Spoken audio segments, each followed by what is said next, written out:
Hi అండి. అందరూ ఇలా ఉన్నారు. ఈరోజైతే సండే స్పెషల్ బగారన్నం చికెన్. అండ్ మీ ఇంట్లో స్పెషల్ ఏంటి తప్పకుండా కామెంట్ చేయండి.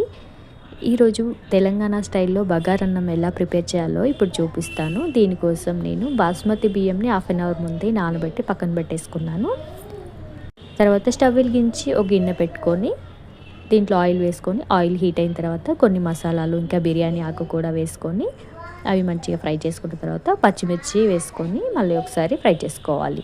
దీంట్లో మెయిన్ ఇంపార్టెంట్ పుదీనా కాబట్టి పుదీనా ఎక్కువగానే తీసుకోవాలి. పుదీనా కూడా ఫ్రై అయిన తర్వాత అల్లం వేసుకొని అల్లం పచ్చివాసన పోయేంత వరకు కలుపుకొని దీంట్లో రైస్ ఎంత తీసుకున్నామో అంతకు డబల్ క్వాంటిటీలో మనం వాటర్ తీసుకొని వేసేసుకోవాలి. ఈ వాటర్లో సాల్ట్ వేసుకొని ఇంకా ఉప్పు చూసుకోవాలి.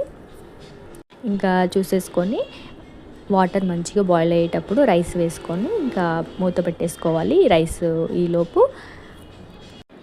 చికెన్ ప్రిపేర్ చేసుకుందాం. స్టవ్ మీద గిన్నె పెట్టుకొని ఆయిల్ వేసుకొని ఆయిల్ హీట్ అయిన తర్వాత పచ్చిమిర్చి ఇంకా ఆనియన్స్ వేసుకొని మంచిగా ఫ్రై చేసుకోవాలి. నేను ఇక్కడ చికెన్ ముందుగానే అల్లం, పసుపు, ఉప్పు, కారం, మసాలా అన్నీ కలిపి పక్కన పెట్టేసుకున్నాను. ఇంకా ఆనియన్స్ ఫ్రై అయిన తర్వాత చికెన్ వేసుకొని మంచిగా కలుపుకొని చికెన్ ఉడికినాక లాస్ట్లో మసాలా యాడ్ చేసుకుంటే సరిపోతుంది. అంతే అండి, బగారా కూడా రెడీ అయిపోయింది. ఎంతో టేస్టీ బగారా.